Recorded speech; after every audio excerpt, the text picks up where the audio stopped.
Hey guys, welcome back to another video. So today we have with us Sajak Porwal. Sajak is someone whom I know very well, someone with whom I have spent a good amount of time during my engineering. So without wasting much time, let's hear from the very best. Over to you, Sajak.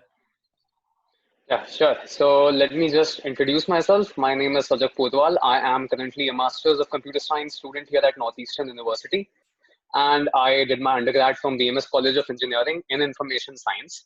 Hmm. And I am currently a backend developer intern at a company over here in the US. So yeah, and I live in Boston right now. So yeah, let's continue with other questions, someone. Right. That's just a small intro from me. Right. So, Sajak, my first question would be what is GRE and when is the right time to apply for GRE? Sure, good question. So GRE basically stands for the Graduate Record Exam. So it consists of three different parts where you are judged on your abilities. First is the quantitative reasoning, that is basically mathematics related questions. Second is the verbal reasoning, where you get questions like reading comprehension, text completion, and other things. They judge you on your English over there. And the third part is called analytical writing assessment, that is the AWA, Hmm. where you are judged on your essay writing abilities. Right. All right. So GRE is basically a 340 marks exam. Hmm. And on top of that, for AWA, you are judged on a scale of 6. So you get like 4 or 5 or 5.56 out of 6, stuff like that. And again, I did not mention my test scores. I scored a 325 out of a 340 in GRE, and Hmm. I scored 112 out of 120 in TOEFL. Now, coming back to your question, Aman, when is the right time to take GRE? Hmm. So GRE is an exam of which the score lasts for like 5 years. Okay. So Right. you have 5 years of buffer time to apply to universities. Hmm. Okay. Now what happens is it totally depends on your situation. Now, if you're the person who is someone who is determined to come as a fresher to pursue their masters, Hmm. I would suggest that you take your GRE in your second year final semester or your Okay. third year. Hmm. So what really happens is when you come to your fourth year, immediately around September, the applications open up and you have to start applying to universities. Right. So you have to be done with your GRE at the end of your second year or Mhm. throughout your third year whenever it is possible, right? Right. Because applications start immediately in your fourth year. You have to start applying them. So you Hmm. can't just concentrate on giving a GRE then. Right. And for people who want to get some work experience, there are a lot of people who come here who have like 3, 4 years of work experience, 2 years of Hmm. work experience. Some people even come after just like 1 year of work experience.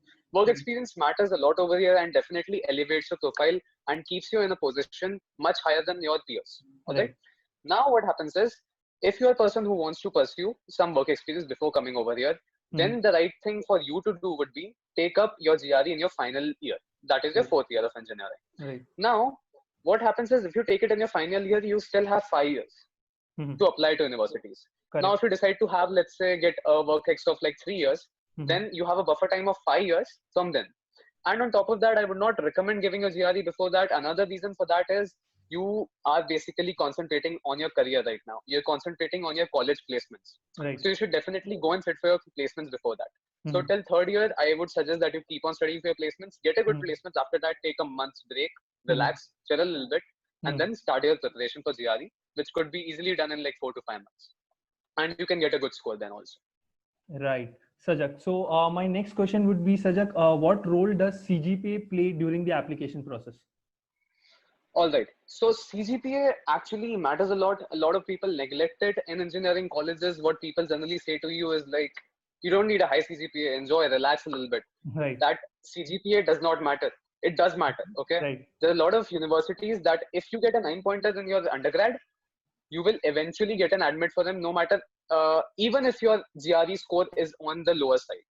So I would Okay. suggest that get a high CGPA as high as possible. Even if you're in a university which actually gives out a 10 CGPA, try to get that 10 because you will be ranked so high that you will end up in one of the top 10 or top 20 universities easily if just you have a nice CGPA. Hmm. Okay. Right. So Sajak, you talked about CGPA, right? So my next question would be for someone who is in final year or for someone who is in pre-final year. So keeping COVID-19 scenario in mind, so what would you suggest? I mean, is this the right time to pursue masters, or would you rather advise to join in fall 21? All right. So coming back to your question again, what really is happening is right now the classes are mostly online or they're switching to hybrid. So Right. some of the lectures would be online, some of the lectures would be in person. Right. Now, what really is happening is if you are coming for a hybrid or an online course, the experience is not the same as coming for a proper in-person classes. Correct. Like we study in college, we go to the classes, the professors teach us. That is a completely different experience, and that is on a much higher level Right. as compared to the regular online classes, because it's just like you're joining a Teams meeting or a Zooms meeting, you're learning from them, and you can even stop your video. The professor won't notice even if you're using your phone in the background. Right. Right. All right. So you will get distracted at the end of the day. Right. You are not that disciplined. You are not actually going to the classes. You're not dressing up properly. You're just sitting in your pajamas on your bed, munching on snacks. So that's not the same thing. Okay. Makes You're sense. distracted for most of the time. Right. All right. So that's not something that I would suggest that you should take out of your studies from the US, because you'll actually learn a lot over here. Because after like 8 months of studying here, I've learned so much that I did not even learn. I'm pretty sure I did not even learn 10% of that in my undergrad. Right. Okay. So they actually end up teaching you a lot. The professors here are just amazing and are on another level. Okay. So definitely, if you can defer your admit, for those people who have your admits in hand, defer your admit to fall 21, I would say, because till then. Also, there's one more thing that I wanted to point out. When it comes to job opportunities, some people come from mechanical engineering and other branches like that. For Right. software, it's fine. Okay, I can work virtually because I just have to code on my screen. Right. But people who are coming in software, but people who are coming in different branches like mechanical, I told, right? Right. Maybe they have to be physically present in the office to work on some machine. Right. Now, they can't do that if the industries are closed. Right. Now, if you come in fall 21, you give enough time. For example, if you come in fall 21, you cannot do an internship until a year. Right. So you have like 2 years from now to give the industry a buffer time for them to regrow and get back in the same place like they were previously. Right. So that's a very good thing to have in mind. And also, if you were planning to come now, just definitely admit and get some work experience. Right, work experience matters a lot over here. Even while looking for job opportunities here, the work experience will matter. So definitely, I would suggest that you should defer your admit for now. Right. Also, Sajak, if you can talk about your preparation strategy. Sure.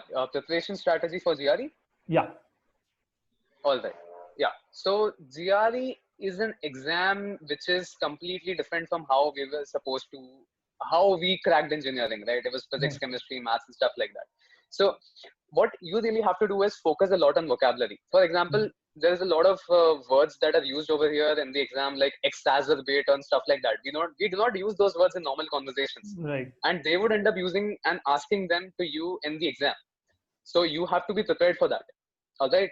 So, so I would suggest that you start with using some online apps on the Play Store. There are many apps like GRE vocabulary apps. Like there's an app by Magoosh, and I've also made a YouTube video on my channel explaining about how you can study GRE vocabulary and other things. I've actually made a lot of videos on my channel about how to prepare for GRE and other things. So you can go definitely check them out too. Also, another book that I would recommend to prepare for GRE would be Manhattan 5LB. It's a really nice book. It helped me a lot while my preparation was going on. Also, you could go for a coaching class. Right now, offline coaching classes are not possible, so I would suggest going for an online coaching class, something like Magoosh. But definitely do your own research. Magoosh is not the only place that you can go. You can there are millions of programs over there. Okay, for GRE.